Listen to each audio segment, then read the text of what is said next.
Afternoon, welcome to video number 6. This was number 6. This is actually an important video, and in between filming video number 5 and video number 6, I got a voice note from my local mate who I met the other day. He's a farmer, and it was a 30-second voice note, extremely concerned about just how much the farmers are being killed off and how we're not going to be allowed meat in the future. So that's fun. Right, this is an important one. Keir Starmer vows to crack down on profiteering wind farms. So we're talking about a different type of farm, a scam farm, if you will. Pirate Energy Company receives £2 million compensation after generating excess power. So this is actually quite a big story. Basically, there's energy companies that are claiming money back from the government because the government is having to pay them off when they generate too much power. Incidentally, power corrupts, and absolute power is handed to the World Economic Forum. Sir Keir... Why is he a sir? Why is he Sir Keir Starmer? He's the most hated man in the country. Keir Starmer has vowed to crack down on profiteering wind farms after one of Britain's biggest energy companies was accused of acting like a pirate at a new site on Shetland. The Prime Minister said it was not acceptable that Scottish-based SSE had received £2 million in compensation for being forced to switch off its Viking wind farm and promised to address the practice. Speaking to MPs, oh good, the MPs are back. I'm glad. They missed the whole summer. Children being stabbed to death whilst they were enjoying dance classes, but that wasn't good enough to get the MPs to come and sit down again and discuss.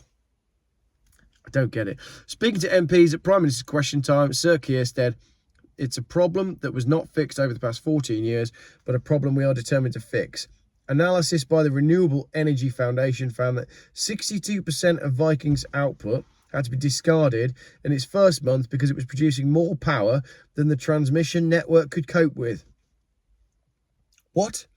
Did they not think about that when they planned all of this? Nobody actually sits down and goes, right, if we're going to put a wind farm there, have we got enough cables to get the power into the grid? And can the grid take the power if the cables are working at full capacity? Is that going to work? Doesn't happen, does it? It's just basically backhander after backhander after backhander, brown envelope, brown envelope, brown envelope, big pot of cash, and then somewhere further down the line, a government minister, or probably a journalist actually, a journalist realises that there's a big pot of cash that has moved from here to here, and it shouldn't have, and then it's in the news. And then suddenly, we need to clamp down on it. If it's going on here, it's going on everywhere. SSE was paid for the lost output, a system known as constraint payments, with REF calculating it has received £2.5 million from the national grid. How much is your electricity bill at the moment? Just think about that as we do this. The value of constraint payments to wind farms is increasing in line with the expansion of renewables because many northern sites have been built in areas with enough grid capacity to carry the power they generate. Without enough grid capacity to carry the power they generate. So that confirms it. So we're building wind farms without having the capability to get the power from the wind farm to the grid. It's just insane, isn't it? Net zero is, it's just a racket. The whole thing is a racket from top to bottom. I wish I was like a wind farmer.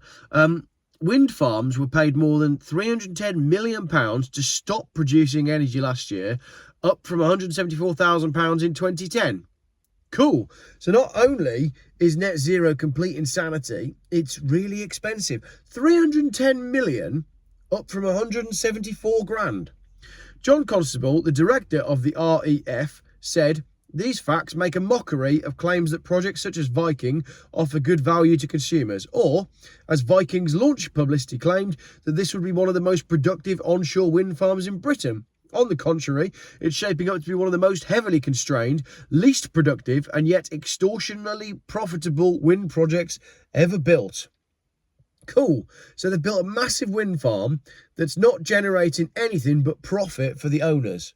And it was paid for by the government. And that's taxpayer money. So you and I, we've all financed a wind farm in Scotland that is the only thing that is blowing is profit into the pockets of the people that own it. Superb, isn't it? It's great, all this net zero stuff. I love it. At the same time, SSE was attacked by the island's only Green councillor, Alex Armitage, for allegedly selling power from the Viking wind farm at a vastly inflated prices. Cool! So this free energy that's in the air, that is designed to bring our bills down and make the country greener, doesn't and is more expensive.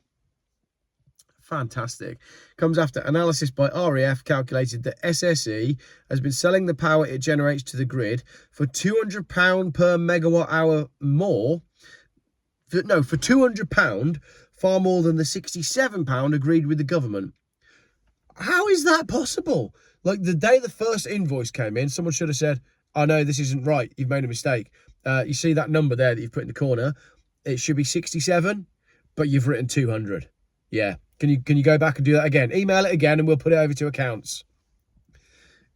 I can start doing that on some of my invoices. Mr. Armitage, who supports wind farms in general, said, "This is a beautiful landscape and they've exploited it to make a lot of profit without giving enough back. The company is acting like pirates. SSE has been able to charge extra because it completed the wind farm a year before the start of its contract and therefore has no cap on charges at present." That's how they do it. Right, if you complete this wind farm by the 1st of June, then, we'll pay you X. And then they go, "Ha, we finished it early. You never said what you were going to pay us. We got you." Scumbags, absolute scumbags. Mr. Armitage contrasted the huge profits made by SSE in its first month of the operation with the Community Benefit Fund established by the company, which is due to pay £72 million to Shetland causes over the next 25 years. He said, "This is a pittance. It's galling to see them making so much money when the island is struggling. There is a lot of anger." SSE's Viking wind farm comprises 103 turbines and service roads built on wild land across the middle of Shetland. The project was hugely controversial, with protesters fighting it all the way to the Supreme Court, where they lost an appeal against planning permission in 2015. This is happening time and time again as well. There's wind farm applications that are going in, they're getting rejected, they're going in again, the locals are getting annoyed, and they're getting turned over. The locals aren't getting turned over, the applications are getting turned over, and it's all going through.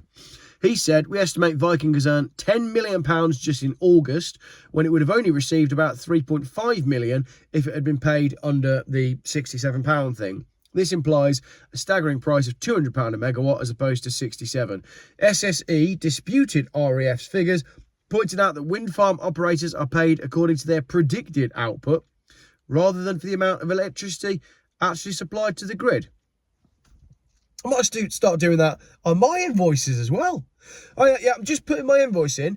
I've done it on predicted output. I mean, I predicted that I was going to write 100 pieces. The actual output was only 7. But as I said, as it's stated in the contract, you pay me based on predicted output. And as I said, I predicted I was going to write 100. I've only written 7, but, the invoice is for the larger amount. How long do you think I'll get away with that?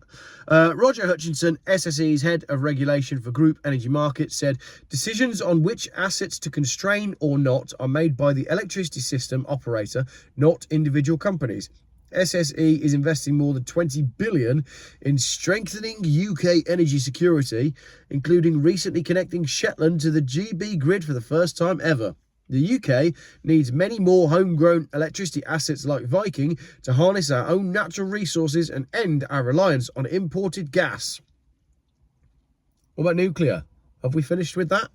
The significant grid updates already in development will significantly reduce constraint costs in the future. The faster the UK can build clean energy projects, the quicker we'll fully benefit from the UK's massive renewable resources. But up until then, we're all going to pay over the odds for a service that we're not getting. Welcome to Britain in 2024. Well, I think it's great if you're in on it. Thanks for watching. Another video coming up next.